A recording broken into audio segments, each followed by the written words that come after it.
அதுக்கு நேரம் இல்லை.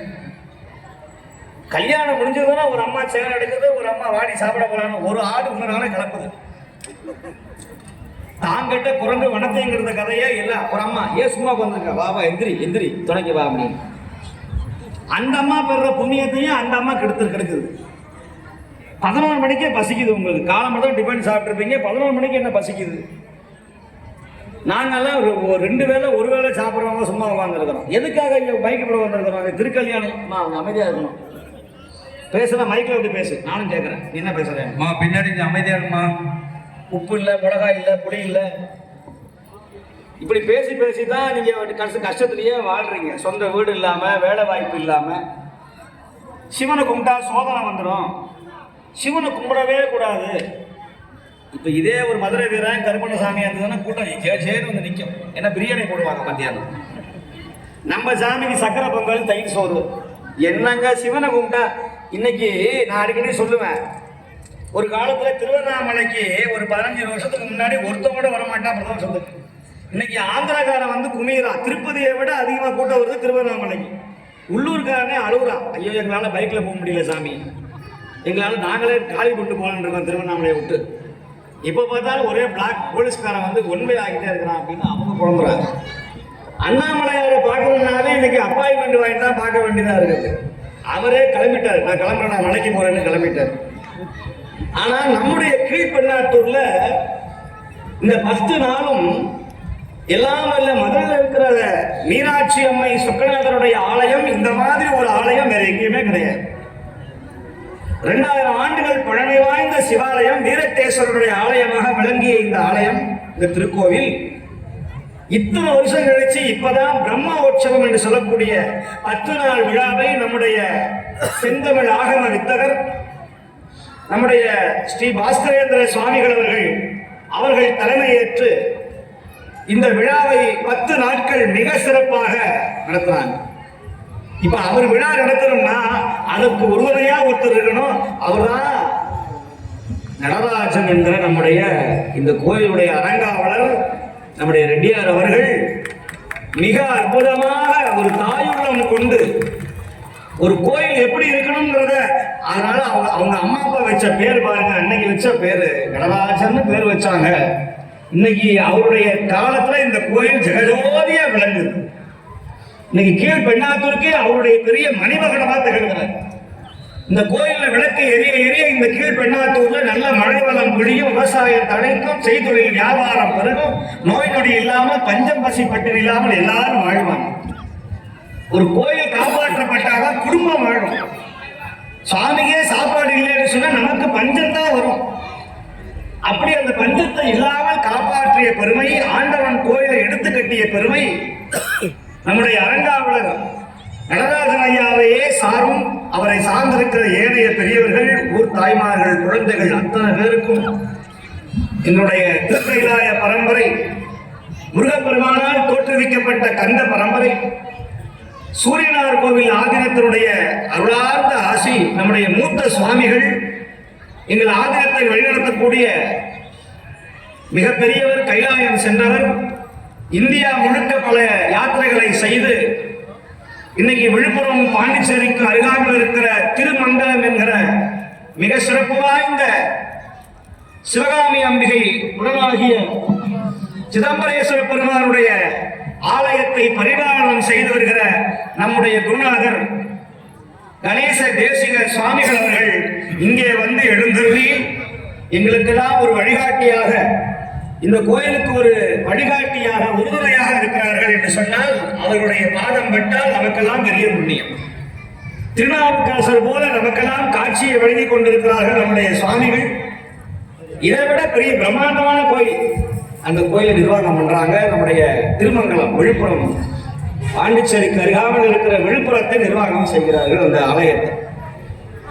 அடுத்த வாரம் 18ஆம் தேதி பிரம்மாண்டமான திருக்கல்யாண வழிபாடு நம்முடைய திருமங்கலத்தில் சிதம்பரேஸ்வருடைய ஆலயத்தில் ஞாயிற்றுக்கிழமை என்று நிகழப்போகிறது. அதற்கு எல்லாரும் வரணும்.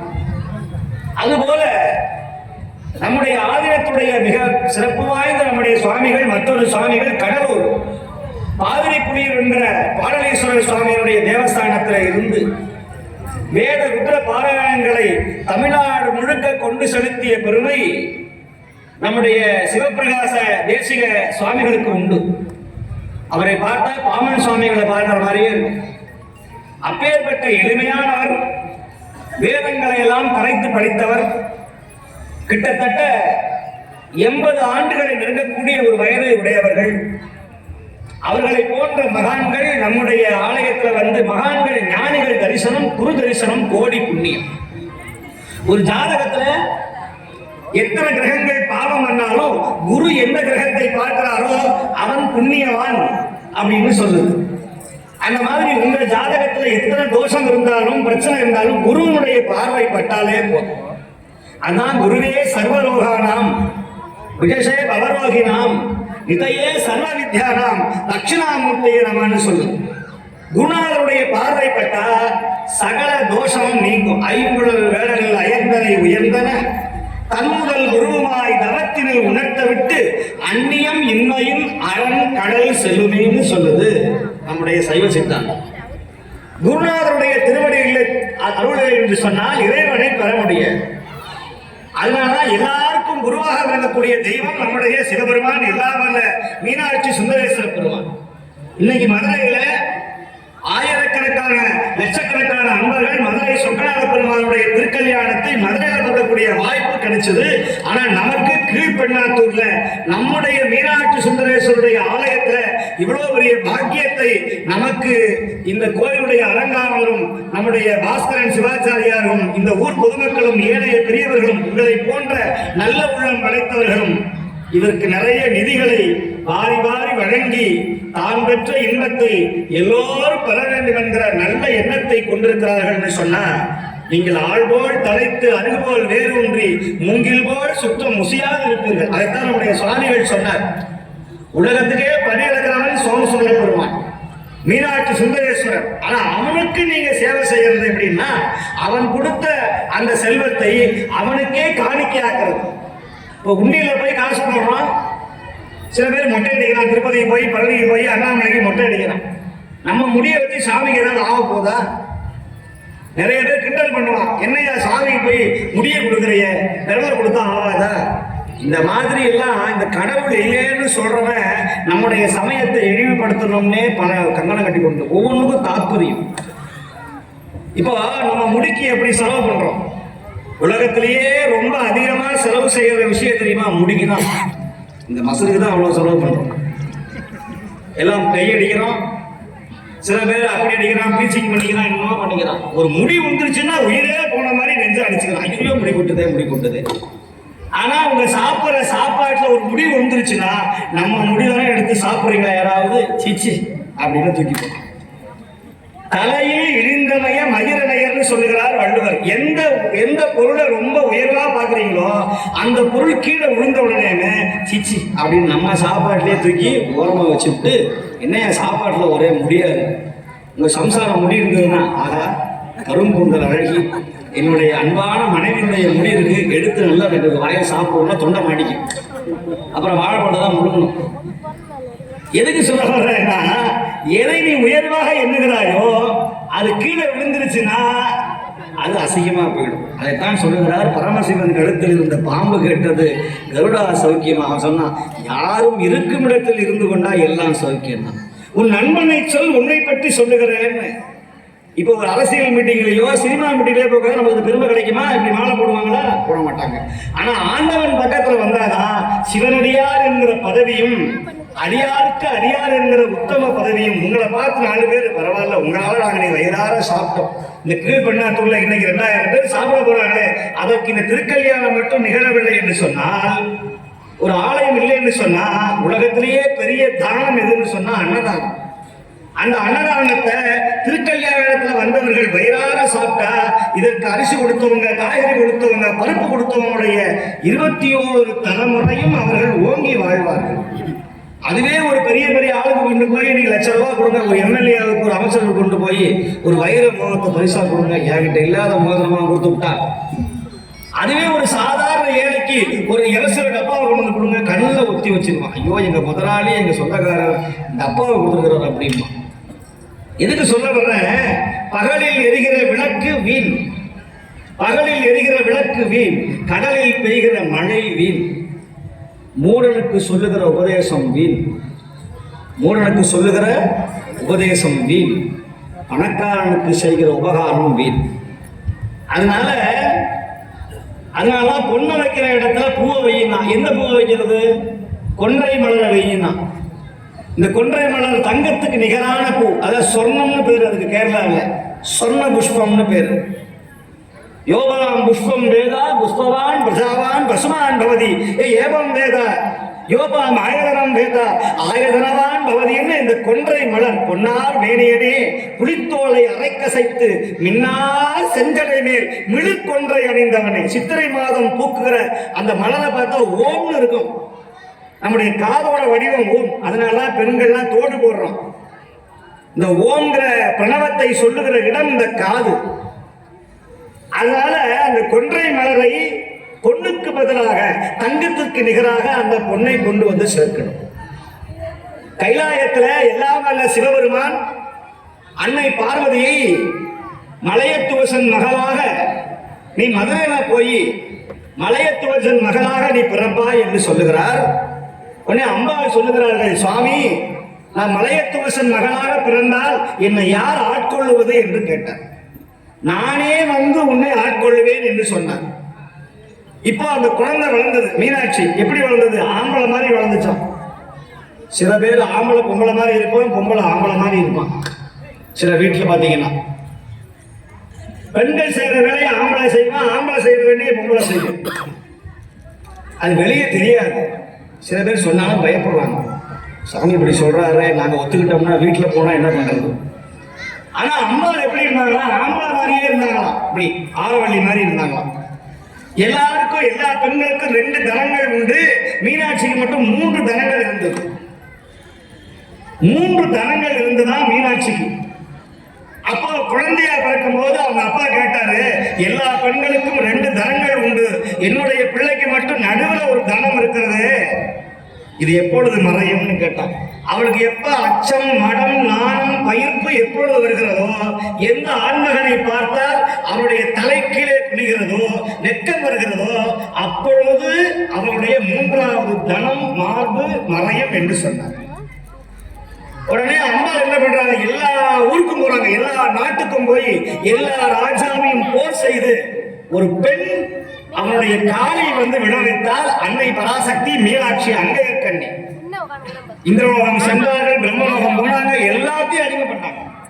கடைசியா ஒரே ஒரு இடம் பாக்கி. எந்த இடம்? நம்ம தலைவன் இருக்கிற கைலாயம். சாமி அப்படியே அமைதியா புலித்தோலை அணிந்து மண்ட கபால மாலை அணிந்து கொண்டு அமைதியா உட்கார்ந்தா ஒண்ணுமே தெரியாதவ மாதிரி. ஒரு பெண் என்ன பண்றா?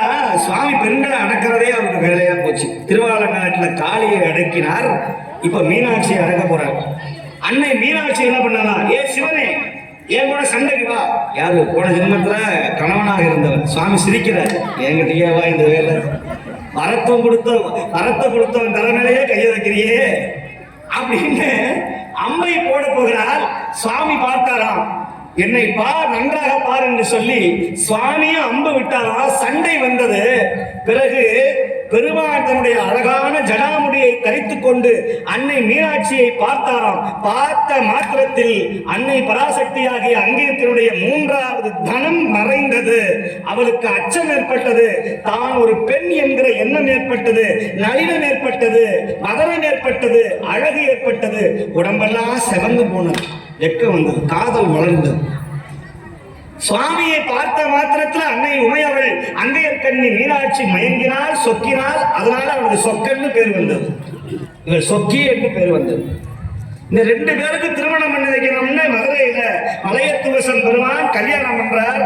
கல்யாணம் பண்ணா அம்பாளுடைய சார்பா நிறைய பேர் வந்துட்டாங்க. ஏன்னா ராஜா விட்டு உள்ள சுவாமிக்கு யார் வருவா? சுவாமிக்கு யார் வருவா? பேய்களும் பிசாசுகளும் பூத கணங்களும் இவங்கெல்லாம் வந்து சுவாமி பின்னாடி வராங்க. என்னையா கல்யாண வீடுக்கு மாப்பிள்ளை அளவுக்கு வந்தா இங்கேயாவது நிறைய பேர் சம்பந்திமா. நம்ம ஐயா அழகா சொன்னார், சம்பந்தின்னார். சம்பந்தி தான் குரங்குன்னு அர்த்தம். சமமான குடும்பம். அதனால இங்க இருக்கிறவங்க எல்லாம் சம்பந்திகளாக சம்பந்தம் செய்யக்கூடிய ஞான சம்பந்தம்னு பேரு. சம்பந்தம்னா என்ன?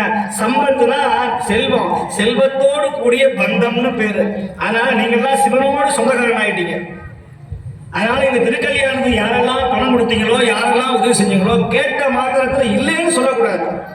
ஐயா, இந்த கீழ்பெண்ணாத்தூர்ல சுக்கநாத சுவாமிக்காக திருக்கல்யாணம் பண்ண, சும்மா குழப்பம் இல்லாம நாடு விற்கிற விலைவாசிக்கு சும்மா எதுக்கே கேட்கிறேன் அப்படின்னு சொன்னீங்கன்னா எங்க வைத்துக் கொள்ளுங்கள். யாரு இல்லைன்னு சொல்றானோ அவன் வீட்டுல இல்லாம போயிடும். ஐயா, எங்க வீட்டுல ஒண்ணுமே இல்லை, என்கிட்ட இருக்கிறது ஒரே ஒரு படி அரிசி. ஒரு 100 ரூபா இருக்குன்னா 1000 மடங்கு திரும்பி உங்கள்கிட்டயே வரும். ஆதிசங்கர் ஒரு வீட்டுக்கு போறாரு. அந்த அம்மா வீட்டுல போய், அம்மா தகுதி பிச்சாந்தேகி பசிக்குது தாயே, ஏதாவது இருந்தா போடு. நம்ம புண்ணியவதிகளா இருக்கு. அப்பா நாளைக்கு வான்னு சொல்லும். அவன் சொல்லுவான், இன்னைக்கே போடாத மகராசி நாளைக்கு வான்னு சொல்றா பாருன்னு. அவன் சீச்சி இப்ப மூஞ்சில முடிக்கப்படாதுன்னு அவன் போயிருவான். வீட்டுக்காருக்கே ஃப்ரிட்ஜில் பழைய சோறு, பழைய துவையல், போன வருஷம் வச்ச வத்த குழம்பு, புளிக்குழம்புலாம் ஃப்ரிட்ஜில் வச்சுதான் காய்ச்சி காய்ச்சி ஊற்றணும். உடனே புது சாப்பாடு. உடனே அந்த அம்மா தாய் என்ன பண்ண தெரியுமா? ஆதிசங்கர் கேட்ட மாத்திரத்துல வந்தவருக்கு இல்லைன்னு சொல்லாம நேரா போய் தொடரா. அரிசி இல்ல, பருப்பு இல்ல, புளி இல்ல, எதுவுமே கிடையாது. என்னைக்கோ ஒரு நாள் ஒரு ஜாடியில நெல்லிக்காய் ஊறுகாய் போட்டுருந்தாங்க. அந்த ஓரமா ஒரே ஒரு சின்ன நெல்லிக்காய் ஒட்டி இருந்தது. சரி, இதையாவது போடலாமா, இதையாவது போடணும் அப்படின்னு அந்த ஒட்டி இருந்த அந்த நெல்லிக்காயை எடுத்து வந்திருக்கிற ஆதிசங்கருடைய திருவோட்டுல, சிவசிவா என்கிட்ட இருக்கிறது இந்த ஒரே ஒரு நெல்லிக்காய் தான் ஐயா அப்படின்னு அந்த நெல்லிக்காயை போட்டார்களாம். ஆதிசங்கரர் பார்த்தார், காலத்தினால் செய்த உதவி சிறிதனும் ஞானத்தின் மான பெரிது. இந்த அம்மா இல்லைன்னு சொல்லாம தான் வறுமையில இருந்து கூட தன் வீட்டில் இருக்கிற இத்தனோண்டு ஒரு சின்ன நெல்லிக்காயை கொண்டாந்து போட்டா பாரு, இப்பொழுதே நான் பாடுகிறேன் கனகதாரா ஸ்தோத்திரத்தை பாடினார். என்ன ஆச்சரியம்! அவருடைய வீட்டை பிளந்து கொண்டு எந்த நெல்லிக்காயை போட்டார்களோ அந்த தாயார் தங்க நெல்லிக்காக கோடி கோடியாக வானத்தில் இருந்து மகாலட்சுமி கொட்டி குவிச்சார்.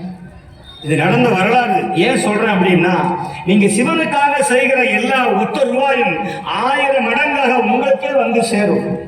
நம்ம வாழ்க்கையில எவ்வளவு காசு வீண் பண்றோம், டாக்டருக்கு கொண்டு போய் கொடுக்குறோம், தேவையில்லாத செலவு பண்றோம். ரேஷன் கடையில 1000 ரூபாய் தரான்னு 2 மணிக்கு வந்து உட்காந்துருக்கோம் நைட்டு. இதெல்லாம் கல்ல வர போட்டு வச்சுக்கிறது, வாசல் ரோடு வரைக்கும், மெயின் ரோடு வரைக்கும். இது ஏன் கல், இது உன் கல் வராது அப்படின்னு. ஒரு 1000 ரூபாய் புடவை வாங்குறது, 2 கரும்பு வாங்குறதுக்கு 3 நாளா முக்குறீங்க. பொங்கல் அன்னைக்கு இந்த அங்காளிக்கு வர்றதுக்கு புழுங்கரிசி 10 கிலோ வாங்குறதுக்கு 2-3 நாளைக்கு உட்காந்துருக்கு. அம்மா சண்டை வேற, கல்லா இருக்க. ஆனா ஆண்டவன்ட்ட போய் நிக்கிறது நமக்கு மனசு வரல. உடனே மண்டபத்துக்கு போல அங்க சாப்பாடு போடுவாங்க, இடம் பிடிக்கணும்.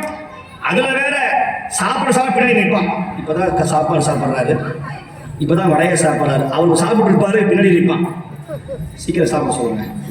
அவரு சோறு போய் இறங்கணும். அவருக்கு கொஞ்சம் பொறுமையாக தான் நிம்மதியாக சாப்பிடட்டுமே. அதனால யாருக்குதான் பசி இல்லை? இன்னைக்கு எல்லாருக்கும் அன்னதானம் உண்டு. இன்னைக்கு யார் வந்தாலும் அன்னதானம். ஏன் சிவனே வந்து சாப்பிடுவார், சாமியே வந்து சாப்பிடுவார். பிச்சைக்கார வடிவில, ஏழைகள் வடிவில, சன்னியாசி வடிவில, சித்தர்கள் வடிவில இறைவனே வந்து சாப்பிடுவார். அவர் சாப்பிட்டார்னா இந்த கீழ்பெண்ணாத்தூர்ல இந்த உலகமே மகிழ்ச்சி அடையும். அப்படி ஒரு நெல்லிக்காயை வழங்கிய இறைவன் கோடி கோடியாக நெல்லிக்காயை வழங்கினான் ஒரு அடியா இருக்காங்க. அதனால இங்க வந்திருக்கிற அத்தனை பெரியவங்களும், ஊர் பெரியவங்களும், நம்முடைய அரங்காவலர்கள் போய் கேட்ட மாத்திரத்துல உடனே மறுக்காமல் நன்கொடையை, தர்மத்தை வழங்கியவர்கள் யாரோ அவர்கள் புண்ணியவான். அவர்கள் வீட்டுல மங்களம் பெருக அமங்கலம் நீ. அடுத்த வருஷத்துல இன்னும் சிறப்பா நடக்கணும். இந்த 10 நாள் உற்சவத்தையும் ஒருத்தர் ஏற்றுக்கணும். ஐயா, நாங்க 3 பேர் சேர்ந்து இந்த ஒரு நாள் விழாவை ஏற்றுக்கொள்கிறோம். நாங்க 3 பேர் சேர்ந்து இந்த ஒரு நாள் விழாவை ஏற்றுக்கொள்கிறோம். திருக்கல்யாணத்துக்கு என்ன செலவோ அதை நாங்கள் ஏற்றுக்கொள்கிறோம்னு இப்பவே உங்க பேரை கொலையை கொடுத்துருவோம். நிறைய பேர் வாக்கு கொடுத்துட்டு ஏமாத்துறோம். சில பேர் தரைன்னு சொல்லி ஏமாத்துறவங்களும் உண்டு. அப்படியெல்லாம் இல்லாம உங்களால இன்னைக்கு 1000 பேர் சாப்பிட்டாங்கிற ஒரு பெருமை, ஒரு புண்ணியம் உண்டு. ஐயா, என்கிட்ட 1 கிலோ கத்திரிக்காய் வாங்கி தரேன். 1 கிலோ கத்திரிக்காயை சாம்பார்ல போட்டா அது பெரிய அண்டாவில் சேர்ந்ததுன்னா 1000 பேர் சாப்பிடுவோம். 1 கிலோ பருப்பை கொடுத்தா அது 1000 பேர் சாப்பிடுவான். 1 கிலோ அரிசி கொடுத்தா அது 1000 பேர் சாப்பிடுவாங்க. ஆக நீங்க செய்யற சின்ன உதவி அது எல்லாருக்கும் போய் சேரும். அப்பேற்பட்ட அற்புதமான ஒரு வழிபாடு தான் இந்த மீனாட்சி திருக்கல்யாணம். இப்ப சாமி வர்றார், சாமிக்கு பின்னாடி யாரும் ஆளையே காணும். பொண்ணு வீட்டுக்கு 1000 பேர் இருக்கா, சாமி பின்னாடி 2 பூதங்கள் தான் நிற்கிது. சின்ன பூதம், ஆளு இவ்வளவுதான் இருப்பான், வயிறு பெருசு. அம்மா சிரிக்கிறா, யாரு? மீனாட்சி. என்ன சாமி, என் வீட்டுல பாத்தீங்களா எவ்வளவு ராஜா, பெரிய விஐபி, மந்திரி, எம்எல்ஏ, உங்க சைடுல இருந்து பேய் பிசாசு 2 பூதம் தான் நிக்கிறது. ஐயோ, ஆளை பார்த்து இடம் போடாத, ஆளை பார்த்து இடம் போடாத. ஆளு 3 அடி தான், ஆனா செய்யற வேலை அப்துல் கலாம் மாதிரி. ஆளு 3 அடி தான், செஞ்ச வேலை என்ன பண்ணாரு? பெரிய வேலை செஞ்ச. ஆளை கண்டு இடம் போடாத. அப்போ என்ன சொன்ன? பெரிய பிரமாதமா அண்டாவா சோறு இருக்கு, இந்த 2 பேரும் சாப்பிட சொன்னீங்க. இந்த 2 பேரும் போல பாருங்க, அண்டாவா இல்ல, குண்டால இருந்த சாப்பாடு முதற்கொண்டு எல்லாரையும் சாப்பிட்டு முடிச்சோம். வந்தவனுக்கு பசி. இன்னும் அந்த 2 பேரும் வந்திருக்கிற எல்லா மலை போல இருக்கிற சாப்பாடையும், மலை போல இருக்கிற சாம்பாரையும், கடல் போல இருக்கிற சாம்பாரையும் சாப்பிட்டு தானே வந்தவனுக்கு சாப்பாடு எங்க போடுறது? சாப்பாடே இல்லையே. சாமி போதும் நம்ம கூட வந்தவனுங்க சாப்பாடு போதும். இப்ப சாப்பிட்டவனுக்கு அடுத்து தண்ணி தான். நல்ல சாப்பாடு போட்டு தண்ணி வைக்கலன்னா, என்னையா சாப்பாடு போட்டீங்க தண்ணி வைக்க மாட்டேங்கிறீங்க? என்னதான் ஜூஸ் வச்சாலும், சூப்பு வச்சாலும், 4 வகையான கறிகள் வைத்தாலும் தண்ணி வைக்கலன்னு சொன்னா அந்த விருந்தே ஆகாது. அந்த மாதிரி இப்ப சுவாமி பார்த்தார் சிவபெருமான், இவருக்கு தாகம் அடைவதற்காக தன் சடையில இருந்து கங்கையை அவிழ்த்து விட்டார். அந்த கங்கை வந்து சேர்ந்த இடத்தை தன்னுடைய கையை வைத்தார். வைகை ஆறு உற்பத்தி ஆகும். அதனாலதான் வைகை ஆறு அந்த திருக்கல்யாணத்துக்காக வந்து சேர்ந்தது வைகை ஆறு. அந்த மாதிரி இந்த திருக்கல்யாணத்துக்கு வந்தவங்க நிறைய சுவாமிக்கு நீங்க சீர் செய்யணும். மொய் வைக்கிற வழக்கம் உண்டு. சுவாமி சொன்ன மாதிரி நம்ம பட்ட கடன் சுவாமிக்கு நிவர்த்தி ஆகும். அதனால எத்தனையோ சம்பாதிக்கிறோம், எத்தனையோ செலவு செய்யறோம். இந்த ஊர்ல கிட்டத்தட்ட ஒரு 50,000-60,000 பேர் இருக்கான். ஆனா 50,000 பேருக்கு இந்த பாக்கியம் கிடைக்கல. இங்க இருக்கிற ஆயிரக்கணக்கான அடியாருக்கு மட்டும்தான் பாக்கியம் கிடைச்சது. மற்றவங்களாம் பாக்கியம் இல்லை. சில பேர் பாதியிலேயே போனவங்க, சில பேர் முதல்ல வந்துட்டு நமக்கெல்லாம் வேலை இருக்குப்பா அப்படின்னு போனவங்க. ஆனா யாருக்கு பாக்கியம், சிவனுடைய அருள் யாருக்கு இருக்கிறதோ அவர்கள் தான் இந்த திருக்கல்யாணத்தை பார்க்கவே முடியும். அவருடைய தீர்த்தமும், அவருடைய அச்சதையும், அவருடைய திருநீரும் உங்கள் சிரசில வந்து விழுதுன்னு சொன்னா அண்ணாமலையான் உங்களை பார்க்காமல் அவன் திருவடியை வணங்கவே முடியாது. நீங்க பாருங்க, உள்ளூர்ல பிறந்திருப்பான், அண்ணாமலையான பார்த்திருக்க மாட்டான். ஆனா பிரான்ஸ்லயும் லண்டன்லையும் பிறந்தவன் இன்னைக்கு சைக்கிள் ஓட்டிக்கிட்டு அண்ணாமலைக்கு அரோகரா, அண்ணாமலைக்கு அரோகரான்னு கிரிவலம் வர்றான். திருவண்ணாமலை சுவாமி இருக்கிற மிகவே சக்தி வாய்ந்தவர். யாரை எங்க வைக்கணும்னு அவனுக்கு தெரியும். எல்லா பைத்தியங்களும் அண்ணாமலைக்கு வர்றதில்லை, கிண்டல் பண்றான் கொப்பியமாக. ஆனா எல்லா பைத்தியமும் கிரிவலம் வர்றதில்லை, எல்லா பைத்தியமும் அண்ணாமலையோட கும்பிடுறது இல்லை. அந்த அம்மா கிரிவலம் வர்றாங்க, சுவாமியை கும்பிடுறாங்க. அவங்க யாரும் பக்கத்துல வர சொல்றதில்லை. இவனா போய் உட்கார்ந்துக்கிட்டு ஜோசியம் சொல்லுவாங்களா, கைரேகை பார்ப்பாங்களா, ஜாதகம் பார்ப்பாங்களா? இப்படியே பேசணும். நம்முடைய வீட்டுக்காக பார்க்கிறோம், அவங்கெல்லாம் உலக நன்மைக்காக வந்தவங்க. அதனால சித்தர்களும் ஞானிகள் தரிசனமும், ஞான தபோதனரை வா வா என்று அழைக்குமலை அண்ணாமலை. அப்பேற்பட்ட அண்ணாமலையுடைய கிழக்கு பகுதியில சுயம்பு வடிவாக இருக்கிற மிக பிரசித்தி பெற்ற 2000 ஆண்டுகள் பழமை வாய்ந்த இந்த கீழ்பெண்ணாத்தூரில் இருக்கிற மிக சிறப்பு வாய்ந்த ஒரு சிவாலயம் நம்முடைய மீனாட்சி சுந்தரேஸ்வர பெருமானுடைய இந்த ஆலயம். இந்த திருக்கோயிலுக்கு யாரெல்லாம் தரிசனம் செய்ய வருகிறார்களோ அவர்கள் பெரிய புண்ணியம் செய்தவர்கள், அருள் கடாட்சம் பெற்றவர்கள், இந்த திருக்கல்யாணத்துக்கு உதவி செய்தவர்கள், இந்த திருக்கல்யாணத்தை கண்டவர்கள், எங்களால பார்க்கதான் முடியும் நினைச்சவங்க அத்தனை பேருக்கும் புண்ணியம் உண்டு. அதனால இன்னும் பூஜை முடியல, பாதி பேர் எழுந்து போயிட்டாங்க. எழுந்து போய் அங்க உட்கார்ந்து இருந்தாலும் பல பேர் நினைப்பா அங்க இருக்கு, ஐயோ அவன் போயிட்டானே அப்படின்னு. அதனால அவங்க போனாலும் சாப்பாடு சாப்பிட்டு போயிடுவாங்க. ஆனா முழுக்க இருந்து பார்த்தவங்க உங்களுக்கு தான் முழு புண்ணியம் கிடைக்கும். உங்க வீட்டுல தான் முழு புண்ணியமும் மங்கள யோகமும் பெருகும். ஆகையினால இந்த விழாவிற்கு நிறைய அருள்கொடை நன்கொடையை வழங்கி இது போன்ற திருக்கல்யாணம் ஆண்டாண்டுக்கு நம்முடைய திருக்கோயிலில் நடக்கணும்னு சொல்லி எல்லோரையும் வாழ்த்தி மீனாட்சி சுந்தரேஸ்வர பெருமானுடைய திருக்கல்யாணம் ஏதோ சாதாரணமானதல்ல. இதெல்லாம் எத்தனையோ ஜென்மம் புண்ணியம் பண்ணியிருந்தால் தான் இதை பார்க்க முடியும். இப்பேற்பட்ட அலங்காரம், இப்பேற்பட்ட மாலை மாற்றுதல் வழிபாடு, மாப்பிள்ளை அழைப்பு, 10 நாள் திருவீதி உலா, இவ்வளோ பெரிய அற்புதமான ஏற்பாட்டை செய்திருக்கிற இந்த ஆலயத்தினுடைய அரங்காவலர் தலைவர் நம்முடைய நடராசன் ஐயா அவர்கள் திருவண்ணாமலையில் எப்படி நடராஜர் இருக்கிறாரோ அதே மாதிரி நடராஜர் இருக்கிற ஒரே ஆலயம் நம்முடைய கீழ்பெண்ணாத்தூர். அதனாலதான் இந்த கோயிலை பூஜை பண்ணுகிற நம்முடைய சிவாச்சாரியருடைய மாமியார் அவர்கள் இந்த சுவாமிக்கு வெள்ளி கொலுசை இன்னைக்கு தானமாக கொடுத்துருக்குறாங்க. அந்த வெள்ளி கொலுசு நம்முடைய தலைவருடைய கைகளில் ஒப்படைக்கப்படுகிறது. நடராஜ பெருமானுக்கு வெள்ளி கொலுசு அவங்க வாங்கி தராங்க. இப்படி யார் செய்வா இந்த புண்ணியம்? யாருக்காக செய்ய வாய்ப்பு இருக்கா? அந்த அம்மாவுக்கு கிடைச்சிருக்கு. அப்ப அவங்க அந்த வெள்ளி கொலுசை இந்த கீழ்பெண்ணாத்தூர் நடராஜ பெருமானுக்கு அவருடைய குஞ்சித பாதத்திற்கு வெள்ளி கொலுசு நீங்க நிறைய வாங்கி தரலாம். தங்க கொலுசு வாங்கி தரலாம், வைர கொலுசு வாங்கி தரலாம், நகையெல்லாம் கொடுங்க சுவாமிக்கு. அப்படி நிறைய திருப்பணிகளை செய்யுங்கள். உங்க வாழ்க்கையில என்னைக்குமே சிறப்பா இருப்பீங்க. கடவுளுக்கு கொடுத்தா என்னைக்கும் வீண் போகாது. ஒண்ணுமே இல்லைன்னா பரவாயில்ல, 2 வரும்போது வெறுங்கையோட வரக்கூடாது. கோயிலுக்கு வந்தா வெறுங்கையோட வரக்கூடாது. 2 மிட்டாயாவது வாங்கிட்டு வாங்க, கல்கண்டாவது வாங்கிட்டு வாங்க, ஒரு தேங்காய் பழம் வாங்கிட்டு வாங்க, 4 பேருக்கு கொடுங்க. அப்படி கொடுத்தாவே நீங்க எந்த பரிகாரமும் செய்ய வேண்டிய அவசியம் இல்லை. உங்க வீடு வளர்ச்சி அடையும்னு சொல்லி நம்முடைய கடலூர் சிவபிரகாச தேசிக சுவாமிகள் அவர்கள் உங்களுக்கெல்லாம் நல்ல ஒரு அருளாசியை வழங்கி, அதன் பிறகு மகா தீபாராதனை, சோடசோபசாரம் என்று சொல்லக்கூடிய தீபாராதனை, இவையெல்லாம் நிகழப்பெற்று எல்லாருக்கும் எல்லா பிரசாதமும் உண்டு. தீர்த்த பிரசாதம், அதுபோல திருநீர், இனிப்பு வகைகள், ஏனைய பிரசாதம், இதெல்லாம் எல்லாருக்கும் கிடைக்கும். அதனால அதன் பிறகுதான் அங்கே அன்னதானம் போடுவாங்க. நம்முடைய ஜெயராம் கல்யாண மண்டபத்தில் எல்லாருக்கும் திருப்தியான அன்னதானம், நல்ல அருமையான சாப்பாடு அங்கே இருக்கிறது. அன்பர்கள் எல்லாரும் இருந்து சிறப்பாக அந்த அன்னம்பாளிக்குள்ளேயே இது கல்யாண சாப்பாடு சாப்பிடாம போகக்கூடாது, ஒருபடியாவது சாப்பிடணும். அப்படி சாப்பிட்டா நிறைய புண்ணியம் கிடைக்கும்னு சொல்லி பல்வேறு ஊர்களில் இருந்தெல்லாம் நிறைய அன்பர்கள் வந்திருக்கிறார்கள். குறிப்பாக இந்த விழாவை முன்னின்று நடத்திய நம்முடைய திருமங்கலம் சிதம்பரேஸ்வரர் திருமணம், எங்களுடைய திருக்கைலாய பரம்பரை ஆதீனத்தினுடைய மூத்த சுவாமிகள் நம்முடைய கணேசதேச சுவாமிகளுடைய அருளார்ந்த தலைமையிலே இந்த வழிபாடு நிகழப்பட்டது.